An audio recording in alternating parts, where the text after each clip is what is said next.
Hello, नमस्ते, आदाब। मैं हूं हर्षिता और आप देख रहे हैं मैटिनी शो। मैटिनी शो में हमारे आज के सेगमेंट का नाम है कहाँ गए ये लोग। आज हम बात करेंगे एक ऐसे शख्स की जो अपनी एक्टिंग या फिल्मों से ज्यादा विवादों की वजह से चर्चा में रहे। फिल्मी दुनिया से आने वाले लोगों के लिए ये बहुत नई या अनोखी बात नहीं है, मगर संजय दत्त और सलमान खान से उलट इस चीज ने इनके एक्टिंग करियर को रॉकेट बनाने की बजाय बर्बाद करके छोड़ दिया। आज हम जिनकी बात करने वाले हैं उनका नाम है निर्मल उर्फ आदित्य पंचोली।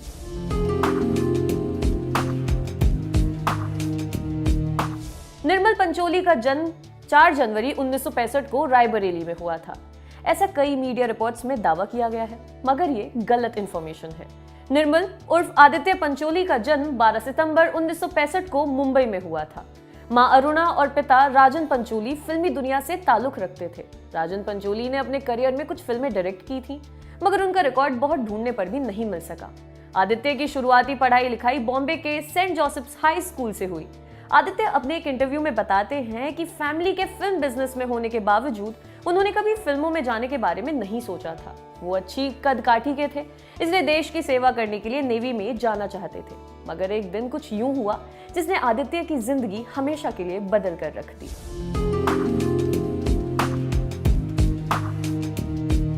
आदित्य पंचोली एक बार मुंबई लोकल ट्रेन में ट्रैवल कर रहे थे। ये तब की बात है जब उनकी उम्र कुछ 18 से 20 साल रही होगी। उसी ट्रेन में उन्हें पहली बार एक फिल्म मेकर ने नोटिस किया। वो आदित्य की खूबसूरती देखकर इम्प्रेस हो गए। उन्होंने पूछा, एक्टिंग करोगे? आदित्य ने हाँ कर दिया। बात बन गई। उस फिल्म मेकर ने आदित्य को एक सिटकॉम में छोटा सा रोल दिला दिया, मगर ये उनका ऑफिशियल एक्टिंग डेब्यू नहीं था। 1985 स्टारडस्ट मैगजीन के मालिक हीरा नारी हीबा फिल्म्स नाम की कंपनी के लिए टेलीफिल्म प्रोड्यूस कर रहे थे। इस फिल्म में लीड रोल के लिए आदित्य पंचोली को कास्ट कर लिया गया। फिल्म का नाम था शहादत। अगले कुछ दिनों में आदित्य सोने का पिंजरा, स्याही, कलंक का टीका समेत 5-6 टेलीफिल्म्स में नजर आए। मगर जैसा कि हमने आपको बताया कि ये सारी टेलीफिल्म्स थी, यानी ये फिल्में सिर्फ टीवी पर दिखाई जानी थी, थिएटर्स में नहीं। मगर इसी साल वो सस्ती दुल्हन महंगा दूल्हा नाम की फिल्म में नजर आए। इस फिल्म को बप्पी सोनी ने डायरेक्ट किया था। बतौर डायरेक्टर ये उनकी आखिरी फिल्म साबित हुई। बप्पी वही डायरेक्टर हैं जिन्होंने सुनील दत्त और वहीदा रहमान के साथ एक फूल 4 कांटे नाम की फिल्म बनाई थी। इसके अलावा उन्होंने ऋषि कपूर के साथ बड़े दिलवाला और अशोक कुमार विनोद खन्ना को लेकर जेल यात्रा जैसी फिल्में बना रखी थीं। सस्ती दुल्हन महंगा दूल्हा में क्रेडिट प्लेट पर लीड हीरो का नाम निर्मल पंचोली लिखा गया। इस फिल्म के बाद निर्मल ने अपना नाम बदलकर आदित्य पंचोली कर लिया।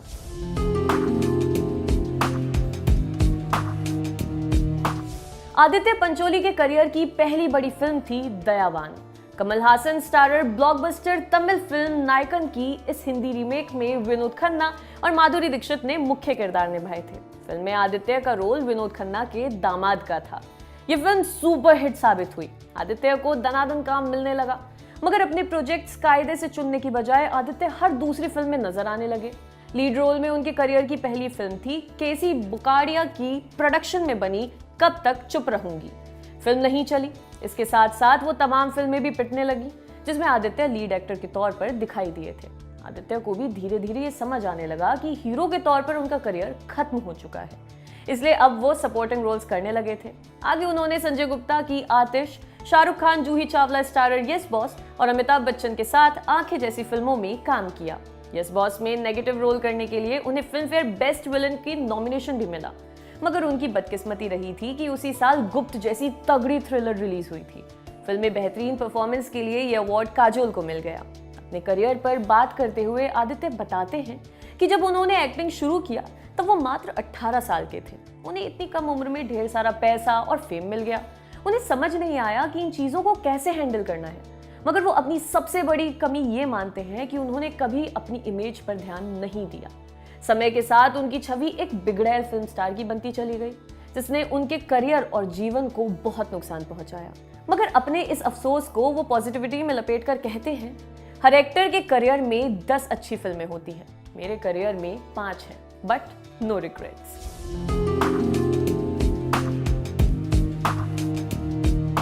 1986 में आदित्य कलंक का टीका नाम की फिल्म में काम कर रहे थे। इस फिल्म में आदित्य पंचोली के साथ जरीना वहाब काम कर रही थी।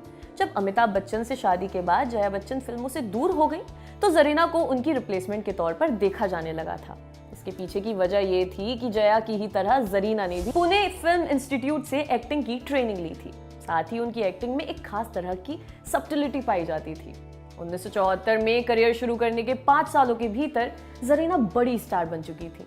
उनके खाते में बासु चैटर्जी की फिल्म चितचोर के अलावा घरौंदा जैसी सफल फिल्में थीं।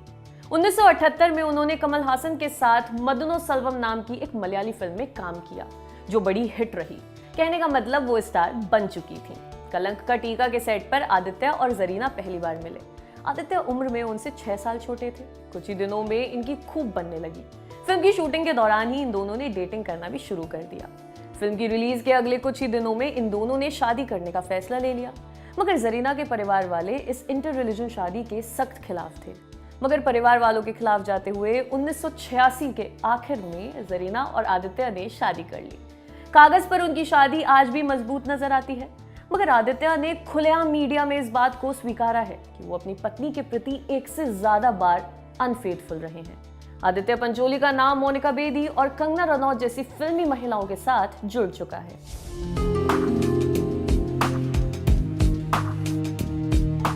आदित्य पंचोली आए दिन चर्चा में बने रहते हैं विवादों की वजह से। वो कभी किसी हीरोइन की मेड का रेप करने की वजह से सुर्खियों में आ जाते हैं, तो कभी पार्किंग के झगड़े में पड़ोसी की नाक पर मुक्का मार देते हैं। आदित्य ने अपने एक बार बिजनेस पार्टनर पर हाथ उठा दिया था। मामला कोर्ट में गया। कोर्ट ने आदित्य को दोषी मानते हुए 1 साल की सजा सुनाई। आदित्य ने कोर्ट के इस फैसले को चुनौती दी। ये मामला अभी तक चल रहा है, मगर उनके करियर को पांव के बल खड़ा कर देने वाला विवाद रहा कंगना रनौत के साथ। कंगना ने अपने कई इंटरव्यूज में बताया कि आदित्य पंचोली ने फिल्मों में काम दिलाने के नाम पर उनके साथ ज्यादती की है। कंगना बताती है कि आदित्य ने उनके ड्रिंक्स में नशे की दवाई मिलाकर उनके साथ रेप किया, हिंसा की, उन्हें हाउस अरेस्ट में रखा। बकौल कंगना, आदित्य ने आपत्तिजनक हालत में उनकी कई तस्वीरें खींची, जिनकी मदद से वो उन्हें ब्लैकमेल करते थे। हालांकि आदित्य इन सभी आरोपों को फर्जी और निराधार बताते रहे हैं। ये तो आदित्य का मसला हो गया। दूसरी तरफ उनके बेटे सूरज फिल्मों में एंट्री से पहले ही एक्ट्रेस जिया खान की मौत के बाद से शक के घेरे में रहे। जिया की 8 पन्ने की सुसाइड नोट के आधार पर सूरज को गिरफ्तार कर लिया गया था। सुसाइड नोट में जिया ने बताया था कि सूरज उन्हें मानसिक और शारीरिक रूप से प्रताड़ित करते हैं। उनके प्रेशर में आकर वो एक बार अपना अबॉर्शन भी करवा चुकी हैं। सूरज पर जिया को आत्महत्या के लिए उकसाने यानी अबेटमेंट टू सुसाइड का मामला दर्ज किया गया।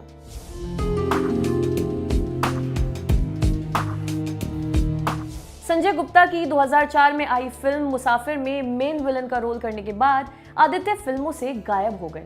उन्होंने 6 साल बाद स्ट्राइकर नाम की एक्शन थ्रिलर फिल्म से वापसी की। उसके बाद से वो कई छोटी बड़ी फिल्मों में काम कर चुके हैं। वो मल्टी स्टारर फिल्म रेस 2 में गॉडफादर अंजा के रोल में भी दिखाई दिए थे। इसके बाद आई सलमान खान स्टारर फिल्म जय हो। इसमें वो एक करप्ट पुलिस वाले के रोल में नजर आए। वो आखिरी बार संजय लीला भंसाली की फिल्म बाजीराव मस्तानी में नजर आए थे। तब से लेकर अब तक आदित्य ने किसी फिल्म में काम नहीं किया है, मगर उनके बच्चे फिल्मों में एक्टिव हैं। आदित्य के बेटे सूरज को सलमान खान ने अपनी प्रोडक्शन में बनी फिल्म हीरो से लॉन्च किया था। ये फिल्म 1983 में आई सुभाष घई की फिल्म हीरो का ऑफिशियल रीमेक थी। इस फिल्म में सूरज के साथ आदित्य भी नजर आए थे। हालांकि इतने जतन के बाद भी ये फिल्म चल नहीं पाई। इसके बाद सूरज गायब हो गए। उन्होंने 2019 में आई फिल्म सैटेलाइट शंकर से वापसी की, मगर ये फिल्म भी सफल नहीं हो पाई। आदित्य की बेटी सना भी फिल्मों में आना चाहती थी। बताया जाता है कि उन्हें सुनील दर्शन की फिल्म शाका लाका बूम बूम में बॉबी देओल के ऑपोजिट कास्ट किया गया था। सना फिल्म की शूटिंग के लिए साउथ अफ्रीका भी जा चुकी थी, मगर उन्हें वहां से वापस भेज दिया गया और उनके रोल में कंगना रनौत की कास्टिंग हो गई। हालांकि इसके पीछे की वजह साफ नहीं हो पाई है। इस घटना के कुछ ही समय बाद सना को मुंबई के क्लब से गिरफ्तार किया गया, जहां रेव पार्टी चल रही थी। यहाँ शक्ति कपूर के बेटे सिद्धांत कपूर भी मौजूद थे, मगर बाद में ये दोनों ही स्टार किड्स छूट गए। सना अब फिल्मों से दूर गोवा में एक रेस्टोरेंट चलाती है। आदित्य पंचोली अपने बेटे सूरज और पत्नी जरीना के साथ मुंबई में ही रहते हैं। मैटिनी शो में आज के एपिसोड भी बस इतना ही। कल आपसे फिर मुलाकात होगी। तब तक के लिए बने रहिए हमारे साथ और देखते रहिए दी लल्लन टॉक। शुक्रिया।